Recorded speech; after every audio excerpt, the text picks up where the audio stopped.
you've got questions about your yard or things that's going on, you can text us and Don's phone will go off or what will happen. So, you know, we'll get it anyhow. We'll get it there. And it's 272-4748.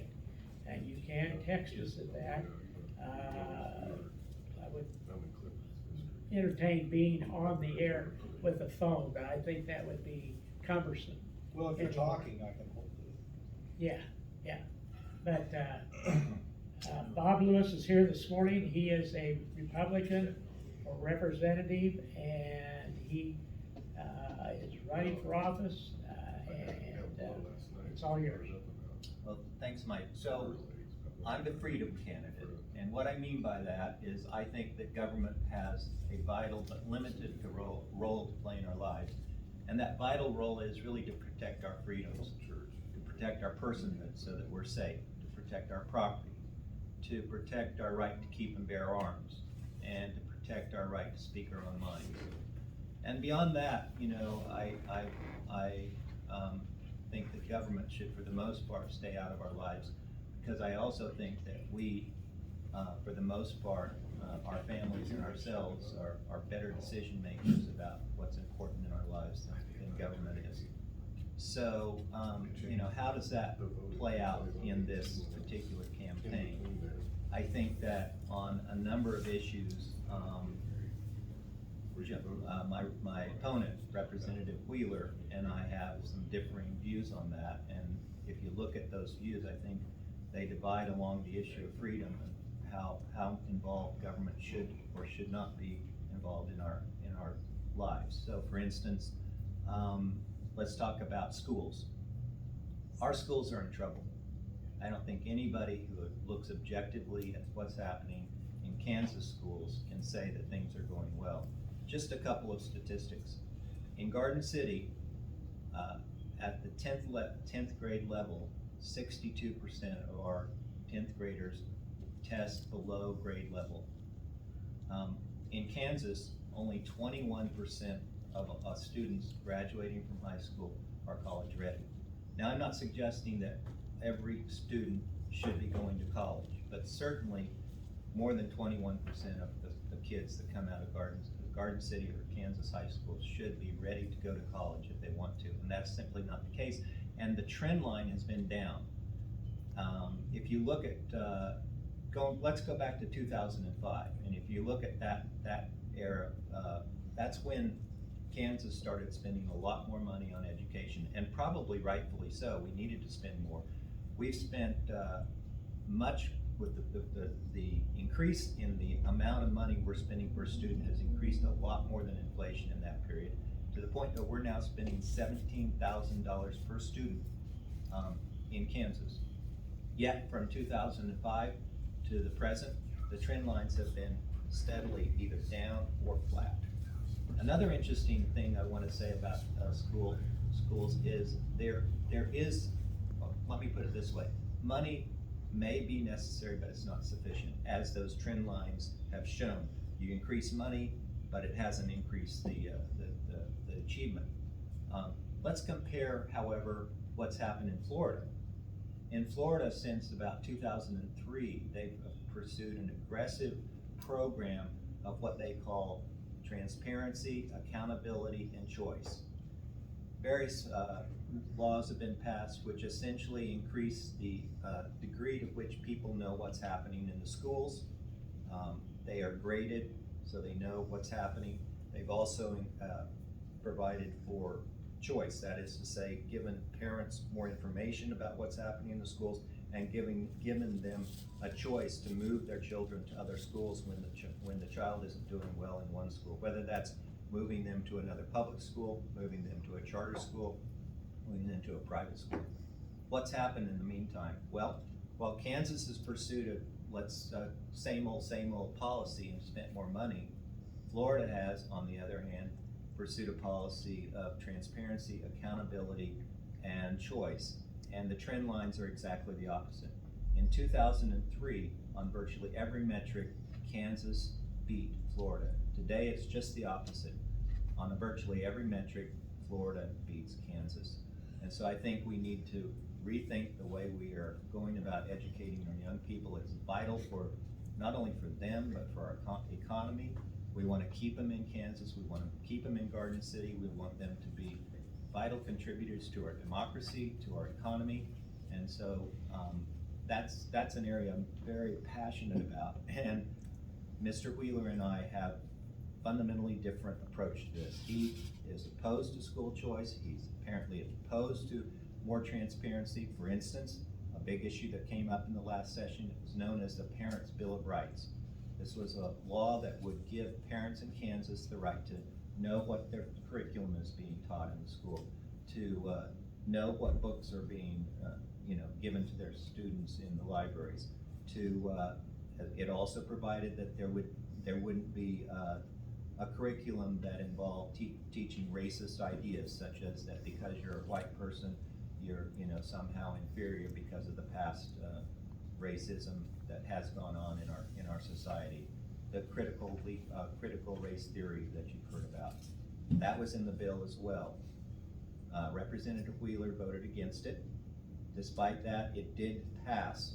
It went to the governor vetoed it, came back, the override failed again. Representative Wheeler voted against the Parents' Bill of Rights. So that's one issue that we fundamentally disagree on. Another school issue that came up that puts in stark relief this difference between us is something called open schools. That bill actually passed with the governor's veto, but with Representative Wheeler's opposition. That provides an opportunity for parents to move their children to other districts within the state. So it's not going to kick in until I think 2024 or 5, because the schools need to kind of get ready for taking transfer students. But that's a school choice issue that I support. Representative Wheeler opposed that. So school choice. Another issue that I think has to do with freedom goes to regulation. I believe, and from walking from door to door for the last year, I've been told time and time again by especially small business people in town, we're over-regulated, and a lot of the regulations don't make sense, they're in conflict, we can't get sufficient information from the regulators. We have 133 agencies in Kansas that regulate us in one way or another. They've issued 70,000 regulations. Something has to give. And indeed, there was a proposal in the state legislature this last session that seeks to deal with this. It is a constitutional amendment which will be on the November ballot. Everybody that's listening, voter can vote on that, should vote on that. What it has to do with is the question of, do you want to leave it status quo, leave it as it is, where the unelected regulators issue regulations that are very difficult to rescind unless the regulator that issued them decides to do so, or, and this is the proposal, a proposal that would give your elected representatives the oversight authority to oversee what's happening at the agency level, and if they see something they don't like, would have the authority to vote to rescind it. Representative Wheeler voted against that. Despite his opposition, it actually received 2/3 majority in both the House and the Senate over his opposition, and it will therefore be on the ballot. But I think once again it highlights the difference between myself and my opponent on this, I think, this critical issue of freedom, because I just think that we're over-regulated and that we need to cut back on regulations and give people in this town and this state more freedom to pursue their own interests.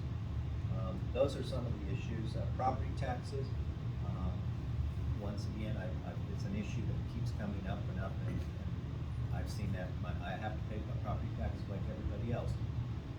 I've seen some mailers that say that Representative Wheeler has voted to lower property taxes. I question that a little bit because I personally have not seen my property taxes reduced. Maybe other people in town have seen that, but I certainly haven't. So I don't think that they've done much in that area, and that we need to do a lot more.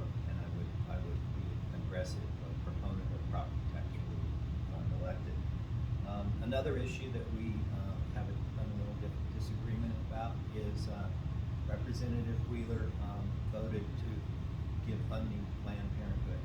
And I'm pro-life, I support value and vote, and I just think that it's not wise for us to be funding an organization that supports abortion to the degree that Planned Parenthood is. Those are some of the issues that I think distinguish me from my opponent. All I think in some way or another have to do with the issue of freedom. The position that you're going into is such a complicated mess, and it is truly a mess, because you said that we're over-regulated and there's all kinds of stuff. And I don't know exactly through the years how long it took to get to this state, but it is a mess. I have people that come in here and they have budgets they're on, and do you realize that if they haven't spent that budget, their budget is less than next year? They come in and say, I've got to spend this money. I'm going, what? They said, if I don't spend it, I don't get it next year. Why couldn't that be straightened out, say, we'll take that money, put it into a fund, and redistribute it next year? That's just the way the thinking is. It's not right. Yeah, it's a fundamental problem in the way that our state goes about budgeting, which is they look at the past and assume that that's sort of presumptive for the future, and that, well, let's just take one example. Obviously, we had a COVID situation here, so I assume that they increased funding over the last year or two for the health department. Now, it doesn't make sense that you use that as a baseline, because that was an extraordinary circumstance. You should go back and take a look at what's the circumstance now, not what it was 2 years ago. So I completely agree, Mike, we need to fundamentally look at how we do budgeting in the State House. And that really is well, there's gubernatorial involvement where the governor will issue a proposed budget, but ultimately the spending bill comes out of the House, and the House Budgeting Committee needs to rethink the way they do their work. Let's pause for a minute.